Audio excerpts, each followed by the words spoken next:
வயசே ஆகாமல் இளமையாக வச்சுருக்கக்கூடிய மூலிகை எங்கே இருக்குது தெரியுமா? திருமூலரும் காலங்கிநாதரும் ஒன்றா நடந்து திரிஞ்ச மலை எங்கே இருக்குது தெரியுமா? அது வேறு எங்கேயும் இல்லைங்க. சேலம் பக்கத்தில் இருக்கக்கூடிய இளம்பிள்ளை அப்படிங்கிற இடத்துல சித்தர் கோயில் கஞ்சமலை அப்படிங்கிற இடத்துல தான் அந்த இடம் இருக்குது.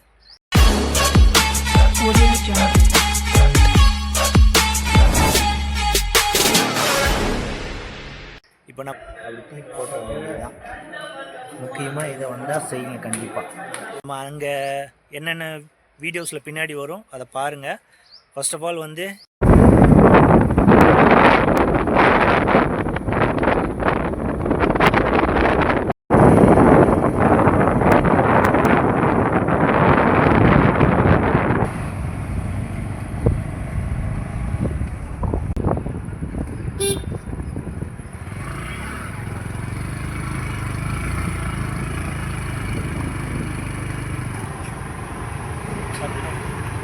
இருக்குது.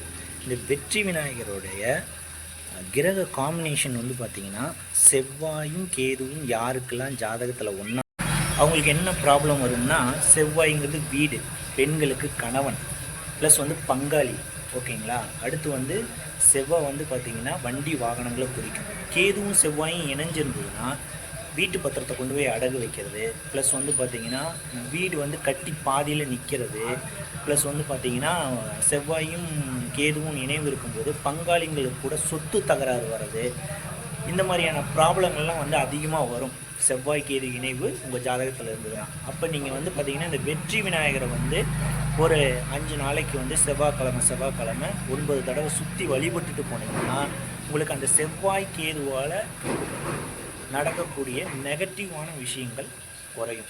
அப்பேற்பட்ட ஒரு சக்தி வாய்ந்த விநாயகர் தான் வெற்றி விநாயகர். வெற்றி விநாயகர் கும்பிட்டு அப்படியே ஸ்ட்ரைட்டாக வண்டியை விட்டால் காலங்கிநாதர் கோயில் இருக்குது. அந்த காலங்கிநாதர் கோயிலில் என்ட்ரன்ஸ்குள்ளே நுழையிறோம். இப்போ நம்ம உள்ளே நுழைஞ்சிருக்கிறது வந்து பார்த்திங்கன்னா இதுதான் வந்து காலங்கிநாதர் சித்தருடைய ஜீவ சமாதி, சரிங்களா. உங்களுக்கு பேக் கேமராவில் நான் காட்டுறேன், ஓகே. இதுதான் காலங்கிநாதருடைய என்ட்ரன்ஸ். இங்கே வந்து பார்த்திங்கன்னா விளக்கெலாம் விற்றுக்கிட்டு இருப்பாங்க, விளக்கு வாங்கி நீங்கள் போடலாம். ஐயாவுடைய சன்னதி போகிற வழி, காலங்கிநாதர் ஐயாவுடைய சன்னதி போகிற வழி. உள்ளே விட மாட்டாங்க, நம்ம கொஞ்சம் வெளியே இருந்தே கேமரா எடுத்துப்போம். பாருங்க எல்லோரும் விளக்கு போடுறாங்க பாருங்க.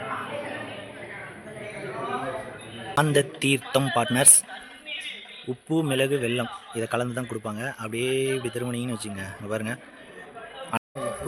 உப்பு மிளகு வெல்லம் கலந்து கொடுப்பாங்க. நீங்கள் வந்து இங்கே கிழக்க பார்த்து நின்றுட்டு இங்கிட்ட ஒரு 3 தடவை சுற்று, இங்கிட்ட ஒரு 3 தடவை சுற்றி இந்த கிணத்துல அப்படி தூக்கி போட்ட வேண்டியது தான். முக்கியமாக இதை வந்தால் செய்யுங்க கண்டிப்பாக.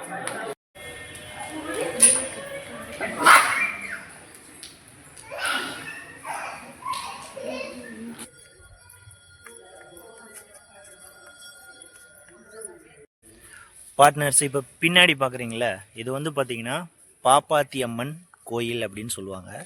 இந்த பாப்பாத்தி அம்மன் கோயில் வந்து பார்த்திங்கன்னு வச்சுங்களேன், குரு ப்ளஸ் சந்திரன் இந்த இணைவு உள்ள ஒரு கோயில். குருவும் சந்திரனும் யாருக்கு ஜாதக கட்டத்தில் ஒன்றா இருக்கோ இந்த கோயிலுக்கு வந்து ஒரு 5 வியாழக்கிழமை வந்தீங்கன்னா சிறப்பாக அது சார்ந்த நல்ல விஷயங்கள் நடக்கும். இதுக்கு முன்னாடி நீங்கள் பார்த்துட்டு இருந்தது காலங்கிநாதரோட கோயில்.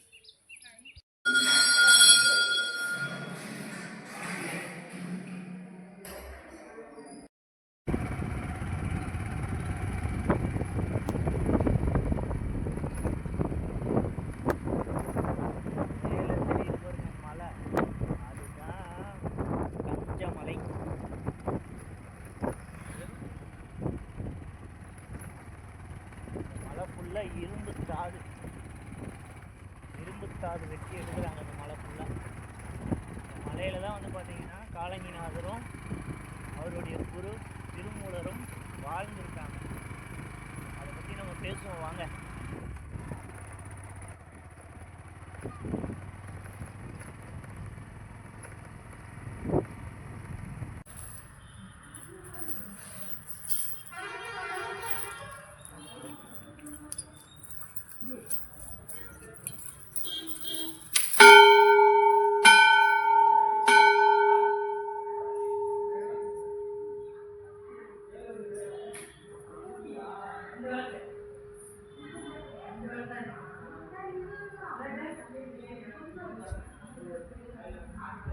இந்த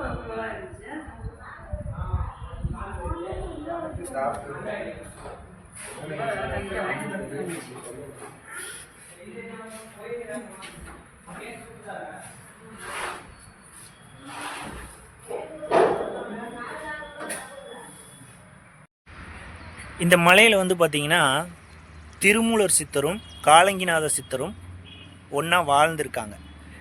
அங்கே நடந்த ஒரு நிகழ்வு தான் நாம் இப்போ பார்க்க போகிறோம். ஏன் இதுக்கு வந்து இளம்பிள்ளை அப்படிங்கிற பேர் வந்துச்சு அப்படிங்கிற விஷயத்தை தான் நம்ம பார்க்க போகிறோம். கிமு அதாவது கிறிஸ்து பிறக்கிறதுக்கு முன்னாடி வந்து பார்த்திங்கன்னா காலங்கிநாதருடைய குருநாதர் திருமூலரோட இந்த மலையில் இருந்திருக்காங்க. எதுக்காக இங்கே இருந்திருக்காங்கன்னா இளமையாக இருக்கக்கூடிய ஒரு மூலிகையை கண்டுபிடிக்கிறதுக்காக இந்த மலையில் இருந்திருக்காங்க. 2 பேரும் வந்து இந்த மலையில் இருந்துட்டு அந்த மூலிகையை தேடிட்டு இருந்திருக்காங்க. அப்போது ஒரு நாள் வந்து தன்னுடைய குரு திருமூலர் என்ன பண்ணியிருக்காரு, அந்த மூலிகையை தேடி பயணம் பண்ணியிருக்காரு. அப்போ குருவுக்கு வந்து சமையல் செய்கிறதுக்காக சோறு பொங்கிட்டு இருந்திருக்காரு காலங்கிநாதர் சித்தர். அப்போ சோறு பொங்கி வரும்போது பார்த்தீங்கன்னா வச்சுங்களேன், அதை சோறை கிண்டுறதுக்காக பக்கத்தில் இருக்கிற ஒரு கிளையை உடச்சி அந்த சாப்பாட்டை வந்து அவர் கிண்டியிருக்கார். அப்படி கிண்டும் போது பார்த்தீங்கன்னு வச்சுங்களேன், அந்த சோறு கருப்பாயிருச்சு. அச்சிச்சோ, குரு வந்து ஏதாவது நம்மளை சொல்லுவாரே அப்படிங்கிறதுக்காக உடனே என்ன பண்ணிட்டாரு, அந்த சாப்பாட்டை எடுத்து தானே சாப்பிட்டார். சாப்பிட்டோன்னா அந்த சாப்பாடு கருகி போச்சு.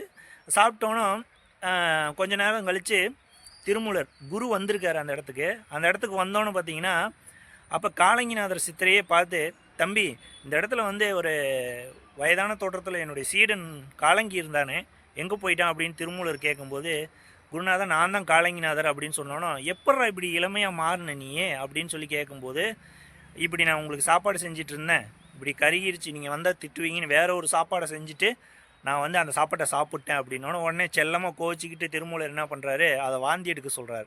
அதை வாந்தி எடுத்தோன்னோ அதை எடுத்து அவர் வந்து சாப்பிட்டு திருமூலரும் இளமை ஆயிடுறார். உடனே வந்து நீ கொஞ்ச நாள் இந்த மலையிலே இரு, இந்த பின்னாடி தெரியுது பாருங்கள் கஞ்சமலை, இந்த மலையிலேயே இரு அப்படின்னு சொல்லிட்டு குருநாதர் என்ன பண்ணிடுறாரு, திருமூலர் வேற ஒரு இடத்துக்கு பயணம் பண்ணிடுறாரு. நம்ம காலங்கிநாதர் வந்து 16 வயது ஒரு இளமையான தோட்டத்தில் ஆயிட்டனால இங்கே இருக்கிற சின்ன குழந்தைங்களோட மலை மேலே மாடு மேய்ச்சிக்கிட்டு அவங்களோட விளையாண்டுக்கிட்டு காலங்கிநாதர் இருந்திருக்கார். அப்போது ஒரு கட்டத்தில் அங்கே இருக்கிற மாடுலாம் வந்து அவருக்கு காலங்கிநாதருக்கு பால் கொடுக்க வந்திருக்கு. அப்போ பால் கொடுக்கும்போது பார்த்திங்கன்னா அந்த மாடு மேய்ச்ச அந்த ஓனர் வந்து அடிச்சிட்டார். அப்போ அடித்தோன்னே உடனே என்ன ஆயிடுச்சு, அங்கே மலை மேலே இருந்து கீழே வந்திருக்கார். கீழே வந்தோன்னே பார்த்தீங்கன்னு வச்சுங்களேன், மேலே இங்கே நான் சொன்னல ஞான சத்குரு பாலமுருகன் அப்படிங்கிற முருகர் வந்து அவரும் ஒரு குழந்தை வடிவம். அப்போ வந்து காலங்கிநாதர்கிட்ட சொல்கிறாரு, டே நீ ஒரு மகா சித்தன், நீ இளமை ஆகிட்ட, சின்ன பையனாக ஆகிட்டிங்கிறதுக்காக மறந்துட்டு இருக்கிற அப்படின்னு சொல்லிட்டு ஞான உபதேசம் எல்லாமே பண்ணுறாரு. ஞான உபதேசம் பண்ணோன்னா உடனே காலங்கிநாதர் வந்து ஞான உபதேசத்தை பெற்று நாங்கள் நம்ம காட்டினோம்ல அங்கே ஜீவசமாதி அடைஞ்சிருக்கார். அப்போ இளமையாக இருக்கக்கூடிய மூலிகை இந்த மலையில் இருக்குன்னு எல்லாருக்கும் தெரிய வருது. அதனால வந்து பார்த்திங்கன்னா இந்த ஊருக்கு பக்கத்தில் இருக்கக்கூடிய ஊர் பேர் இளம்பிள்ளை அப்படின்னு பேர் வந்துச்சு.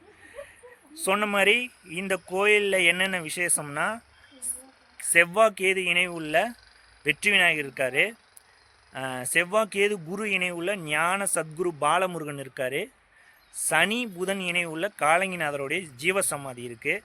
ஸோ இந்த இணைவெல்லாம் உங்கள் ஜாதகத்தில் இருந்துச்சுன்னா இந்த கோயிலுக்கு வந்துட்டு போனீங்கன்னா நிறைய நல்லது இருக்கும்.